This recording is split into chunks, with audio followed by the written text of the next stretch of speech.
I am Anthony Newbold. Welcome to A Closer Look. My guest this week is the Minister of Social Services and Urban Development, the Honourable Frankie Campbell. Minister, welcome again to the show. Thank you for having me back. We always have a good time. That's why I know. Thank you for coming and talking to the Bahamian people again. I was going to ask you about being out from under the shadow of Dorian, but I guess we're all going to be there for a little while. And I looked at your release from last week.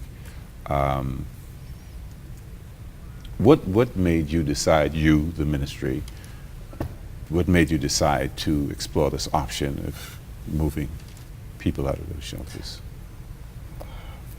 Brother Newbold, we have to appreciate that nothing is done in isolation, notwithstanding the fact that the humanitarian side of this relief is predominantly within the Ministry of Social Services.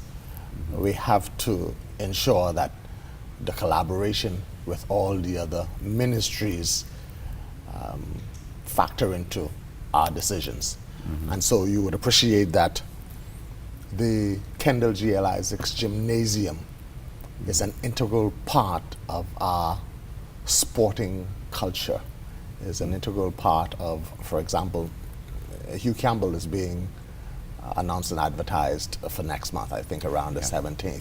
Yeah.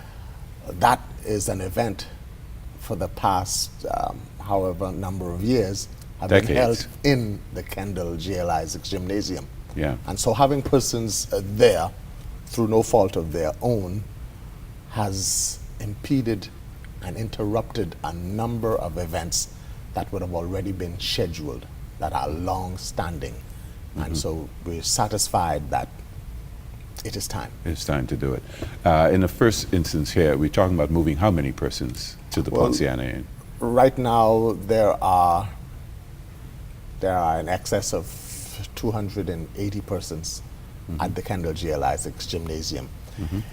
If we could get the configuration of families right, 4 to a room would allow us to put about 200 persons in the Ponciana arena. How many shelters are presently open right now? Right now, 2 shelters. 2 shelters. Campbell G.L. Isaacs and the Bahamas Academy Auditorium on Wolf Road. You've had these shelters running for a while. Since the inception, September 6th, 5th, thereabout, yeah. What does this cost the Bahamas government to operate these shelters? There have been costs for manpower, human resources, over time, not just in New Providence, but throughout, over time, and that is a topical issue, but over time will be in excess of $600,000. However, there's been no direct cost or payment for the facilities, mindful that many of them would have been donated by churches and other faith-based organizations. Mm-hmm. And in the case of the Campbell G.L. Isaacs Gymnasium, it belongs to the government. To the government. You had to add staff to deal with this, or you've been using your regular staffers? Predominantly our regular staff. We've had a number of volunteers who I'm hoping that we can get together and say a real sincere word of thanks and gratitude. Their services have been invaluable. The Red Cross, in the case of the gymnasium, their regular staff remain on board to help with the management and the cleanup, etc. Talking about the gymnasiums, Campbell G.L. Isaacs Gymnasium, there's been some concern raised about disease or outbreak of disease at that facility. What is the story down there? We're fortunate to be in collaboration with the Ministry of Health. Mm-hmm. And the Ministry of Health had and continues to have representation around the clock in the persons of medical practitioners.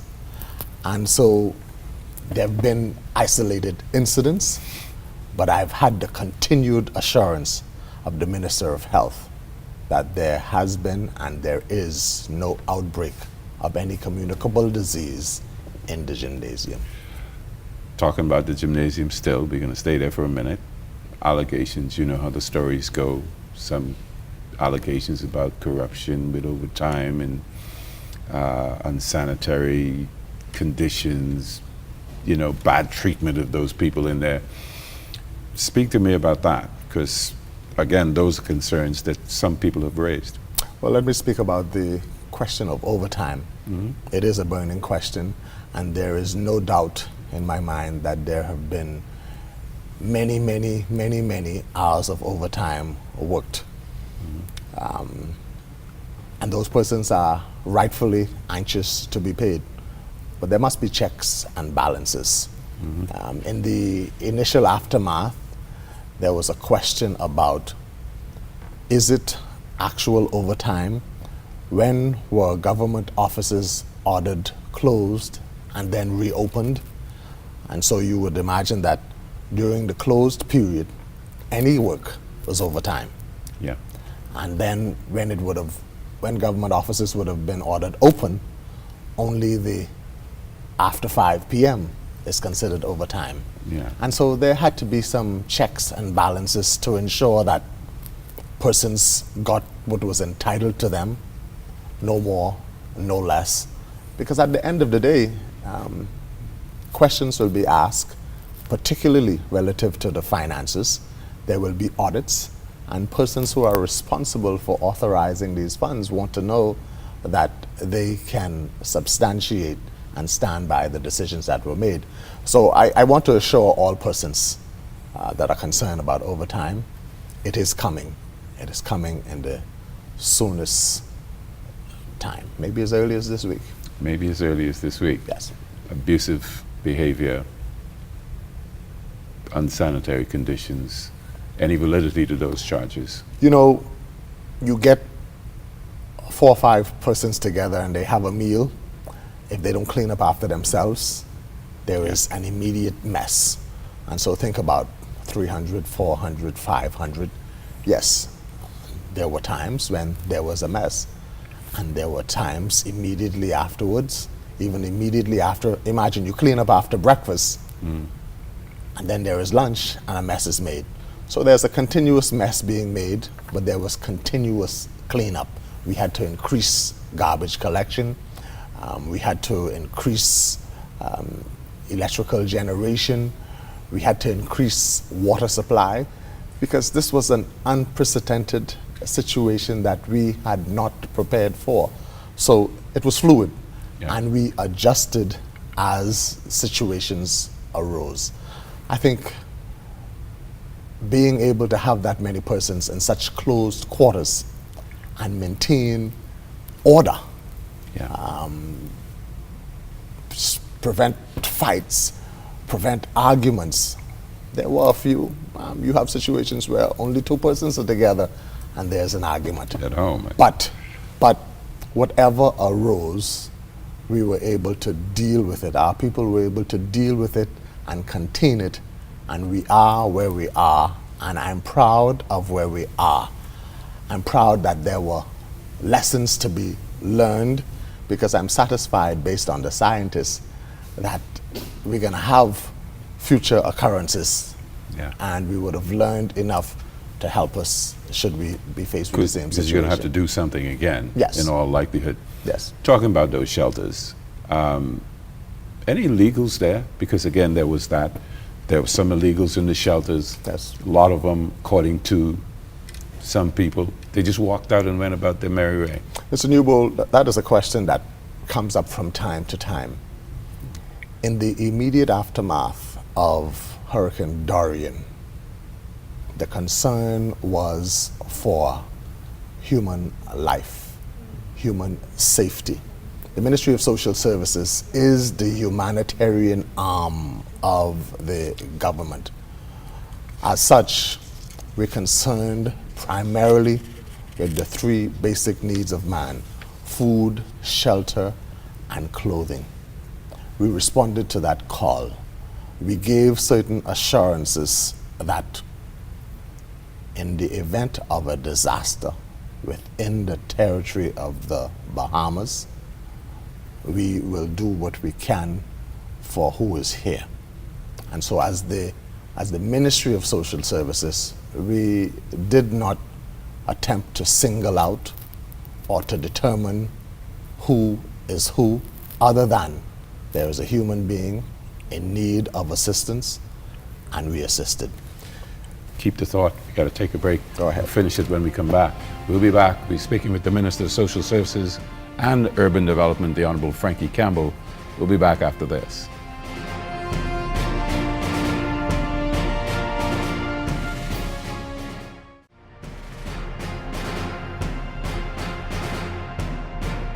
Welcome back. You're watching A Closer Look. I'm Anthony Newbold, speaking with Minister Frankie Campbell, the Minister of Social Services and Urban Development. We were talking about the shelters. Yes. And containing who was there in the emergency that we had. Right, as I would have indicated, we would have been predominantly concerned about the humanitarian needs, and we responded to that. You would also appreciate that in that regard, these shelters were never intended to be or to be treated as detention centers or camps. There was always freedom of movement within the confines of the rules that would have been put in place, that kind of thing. And so, yes, persons left. There are some who said that they weren't coming back. There are some who indicated that they would have been leaving with family members. But there are others, like the 9 lepers, who just left and never said where they were going, never even said thank you. But we're satisfied that we would have done our part. Yeah. Ponciana, that's transitional housing. Yes. You sending these people back to where they came from, Abaco primarily. They ready to receive these people in Abaco? Well, again, I speak to the collaboration of the various governmental agencies, and that ultimate goal and objective is hinged on a sister ministry providing what is necessary on that side for the transition. It is anticipated, though, based on the communications that we're having continuously, that the 90-day period set to be in Ponciana will be sufficient for the transition. To do whatever they need to do. Yes, yes. I understand as of today, as people are seeing this program, there are going to be some extra people on the ground to assist specifically with requests for hurricane relief. Yes. Those going to be your people, or those going to be people from this new Reconstruction Authority? No, they're going to be persons that are hired by the Ministry of Social Services. It is a temporary project that we could extend if we find necessary, but we've come to appreciate that the additional workload to the staff at Social Services is causing added frustration. You would have seen the newscast from Grand Bahama yesterday evening, and I've learned that that had gotten to a point where you couldn't look past it anymore. And so I'm satisfied after meeting with the management team that if there is a separation in terms of where various requests are being made and who's taking the requests, because some of those requests, particularly as it relates to hurricane relief, they're more of a formality. They won't require the intense scrutiny that the normal day-to-day requests require. And so we're satisfied that by separating them, we can shorten the turnaround time, which I'm hoping would be anywhere from 48 to 72 hours. Once we verify the basics that need to be verified, then let's go ahead and give the relief. Yeah, and then you're talking about basic hurricane Yes. supplies. Yes. And I'm presuming this is part of the effort to make sure that when these people get back to these islands, they are properly received. Yes. Well, this assistance is going to be in place in the islands. In Grand Bahama, for instance, effective Monday 27th, there will be a group of persons there. Same thing in Abaco. And I'm also considering a second location, so we could have 2 locations in Grand Bahama. So it's not just persons who are here that want to transition, persons who are there that are dealing with situations there. Yeah. Let's talk about macro, broad, your ministry. I know you have some goals, been, sidelined by Dorian. Yes. But you got some goals for your ministry, and I noticed that high on your agenda is personal training and personal development. How do you intend to pursue this particular objective? Well, I'm of the mindset that if the team is happy, if the team is comfortable, then productivity increases and the clients leave smiling. Yeah. So I want to start with the comfort of the team. We spent a great portion of 2019 working on a career path for our social workers. We're very near.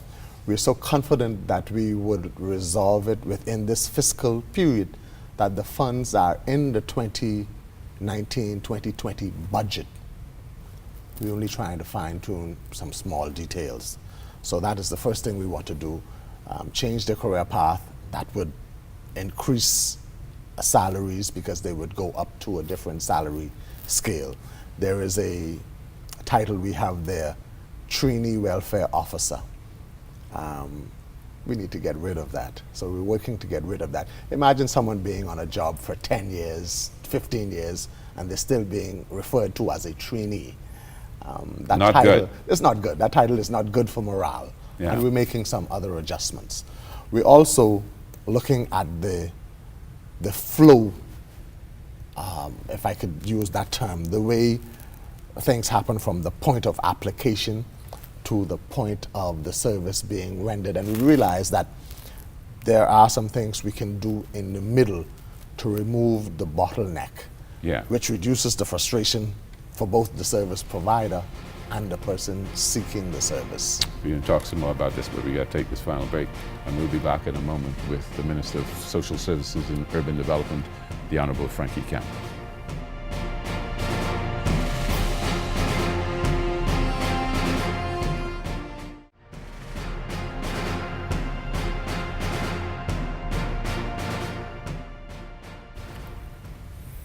Welcome back to A Closer Look. I'm Anthony Newbo, speaking with Minister Frankie Campbell. We were talking about what you're doing with respect to training, personal development. We want to intensify our relationship with the University of the Bahamas, not so much for the training, because our people are qualified, bachelor's, master's, etc. But we want to be more research-driven. We want to be more data-driven. And so our relationship with the university would be to help us carry out certain studies to enable us to make certain projections and to be more proactive. We also want to ensure that part of our program of assisting is assisting persons to no longer need assistance. Yes, my next question, which was, how are you helping to empower those people you come in contact with? Yes. Because otherwise, you're serving these people for 15, 20, 30 years, and they continue to need assistance as opposed to being able to fend for themselves. Even as we speak, the team is going through some files to try and identify persons who are still at an age and stage in their lives that their skills can be improved. That would then empower them to be more independent.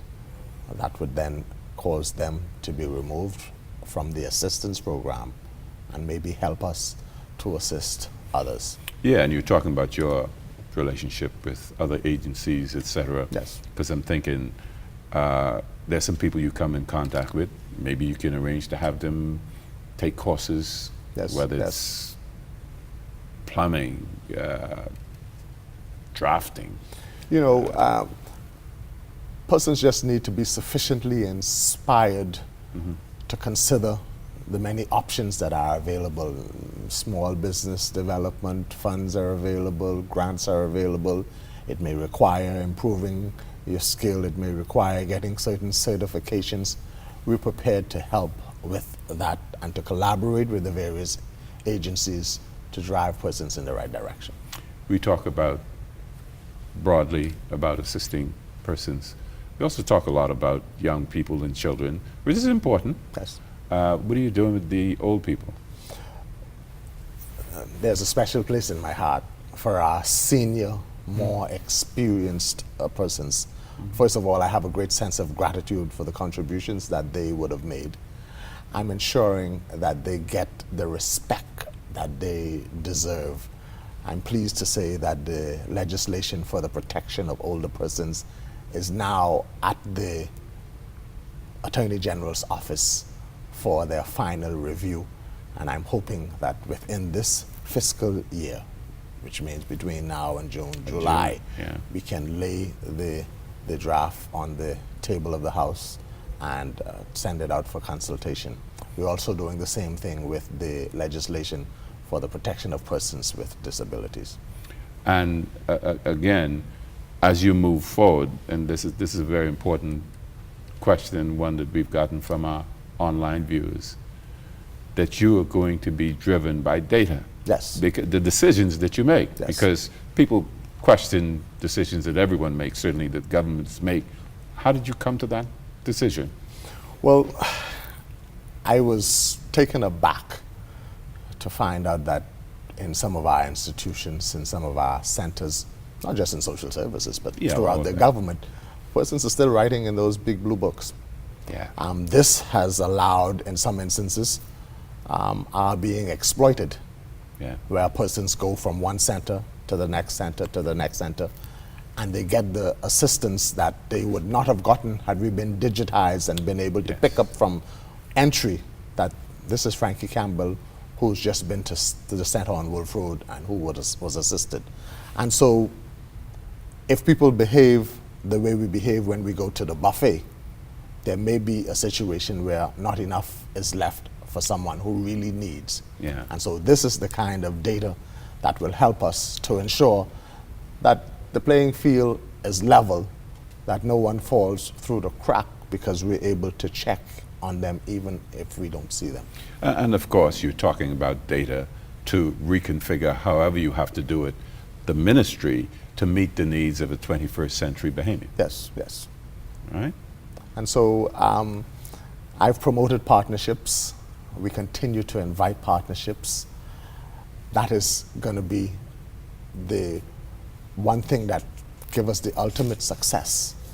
Interagency, faith-based individuals, persons with ideas and suggestions, persons who have programs that have worked, that we can collaborate for the greater and ultimate development, because we're not just about social assistance. Right. We're also about social development.